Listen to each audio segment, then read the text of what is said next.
लकल हम्दु या अल्लाह अस्सलातु वस्सलामु अलैका या रसूल अल्लाह अम्मा बाद। सिलसिला है नाजरीन के सवालों के जवाब देने का। नाजरीन में से कई ने हमारे कई वीडियोस के कमेंट्स में माह रमज़ान को लेकर सवालात करने शुरू कर दिए हैं। बाज़ लोगों ने अमल वजीफ़ा पूछा है, बाज़ लोग रमज़ान कैसे गुजारें, इस तरह के ताल्लुक़ से सवाल किए हैं।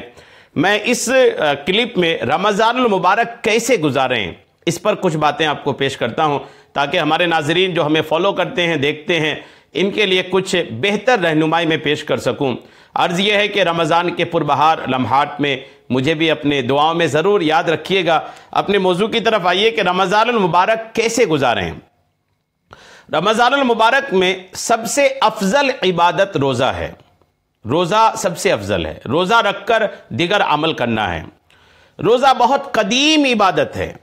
हज़रत आदम अलैहिस्सलाम से लेकर तमाम शरीयतों में रोज़े फ़र्ज होते चले आए हैं और हम पर रमज़ानुल मुबारक के रोज़े फ़र्ज किए गए हैं। चुनांचे पारा 2 सूरे बकरा आयत नंबर 183 में इरशाद होता है, तर्जमा कंजुल ईमान, ए ईमान वालो तुम पर रोज़े फ़र्ज किए गए जैसे अगलों पर फ़र्ज हुए थे कि कहीं तुम्हें परहेजगारी मिले।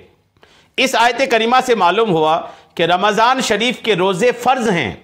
अहादीस मुबारका में माह रमज़ान के रोज़ों के बेशुमार फ़ज़ाइल बयान किए गए हैं। 2 अहादीस मुबारका आप तवज्जो से सुनिए। रहमत आलम सल्लल्लाहु तआला अलैहि वसल्लम ने इरशाद फरमाया कि जो मुसलमान सवाब की उम्मीद पर रमज़ान के रोज़े रखे उसके गुज़श्ता गुनाह बख्श दिए जाएंगे। बुखारी शरीफ की हदीस नंबर 1901 है। और हमारे प्यारे नबी सल्लल्लाहु तआला अलैहि वसल्लम ने फरमाया, बेशक जन्नत में एक दरवाज़ा है जिसको रय्यान कहा जाता है। इससे क़यामत के दिन रोज़ादार दाखिल होंगे, इनके अलावा कोई और दाखिल ना होगा। कहा जाएगा रोज़ेदार कहाँ हैं? क़यामत के दिन आवाज़ लगाई जाएगी, रोज़ेदार कहाँ हैं? तो ये लोग खड़े होंगे और इनके अलावा कोई और इस दरवाजे से दाखिल ना होगा।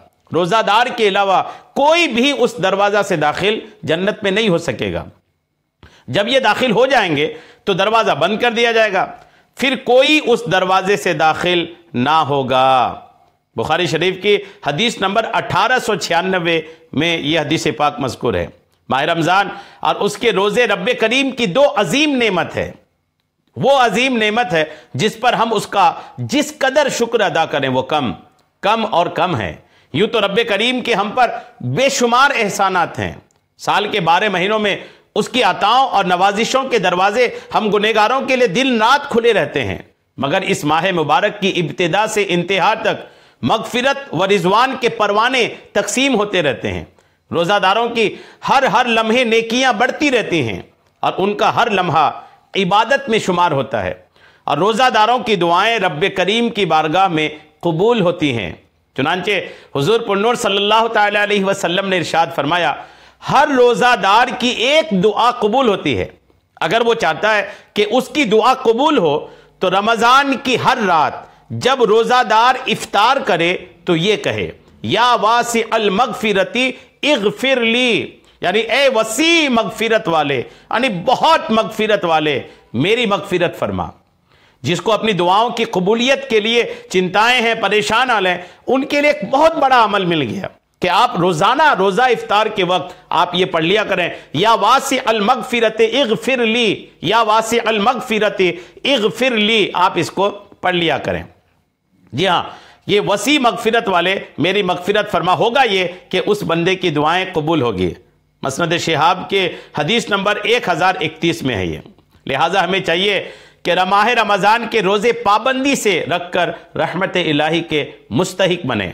रोज़ादारों झूम जाओ क्योंकि दीदारे खुदा खुल्द में होगा तुम्हें, ये वादाए रहमान है।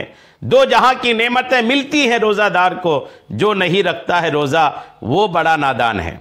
जब गुरूब आफ्ताब का वक्त यकीन हो जाए तो उस वक्त इफ्तार कर लेनी चाहिए। इफ्तार की दुआ इफ्तार करने के बाद पढ़नी है, याद रखिएगा। इफ्तार कर लें, इफ्तारी बेहतर है कि आप खजूर से करें, खजूर अगर नहीं है तो पानी बेहतर है, कोई फ्रूट्स हैं उससे कर लें। इफ्तारी में कम खाएं। बाज़ औक़ात क्या एक आदत ही बन गई कि इफ्तार में जी भर के लोग खा लेते हैं, फिर तरावी में सुस्ती आती है, तरावी में वो मन नहीं लगता, तो ये हालात होते हैं। तो इफ्तारी में मुख्तसर खाएं। और ये सेहत के लिए भी है।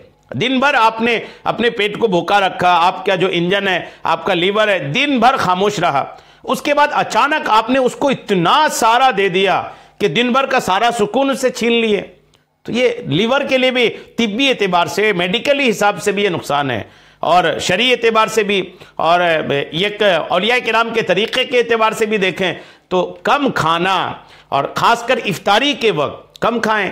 आपको सहरी भी खानी है, फिर तरावी के बाद खाना भी खाना है, तो इफ्तार में कम से कम खाने की कोशिश करें। हल्का फुल्का फ्रूट्स ले लें ताकि आपका पेट कुछ हद तक खाली रहे, तो आप तरावी में दिल लगी के साथ नमाज अदा कर पाएंगे।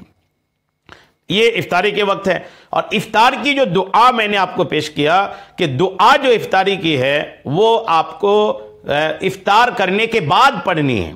उमूमन लोग पहले पढ़ लेते हैं इफ्तार की दुआ, तो इफ्तार की दुआ पहले नहीं पढ़नी। इफ्तार की दुआ इफ्तार कर लेने के बाद, भले एक खजूर खा के, भले एक गिलास पानी पी के, भले पूरा इफ्तारी जो भी आपके सामने रखा है, जितना आपको खाना था सारा खा करके, लेकिन आपको इफ्तार करने के बाद इफ्तार की दुआ पढ़नी है। जी हाँ, इफ्तार की दुआ उमूमन लोगों को याद ही रहती है, याद नहीं है तो आप याद भी कर लें इसको। बहरहाल ये कुछ बातें मैंने आपको पेश किया है। अल्लाह करीम रमज़ान कैसे हमें गुजारें, इस पर मज़ीद हमको सीखते रहने की तौफीक अता फरमाए। बुज़ुर्गों के अखलाक पढ़िए, बुज़ुर्गों की सीरत पढ़िए, कैसे वो लोग रोज़ा रखते थे। इंशाअल्लाह आप मालूमात हासिल करते रहेंगे, आपको बरकतें हासिल होती रहेंगी। अल्लाह करीम हम सबको माह रमज़ान की खूब बरकतें अता फरमाए। आमीन बेजाहिन नबी अमीन सल्लल्लाहु तआला अलैहि वसल्लम।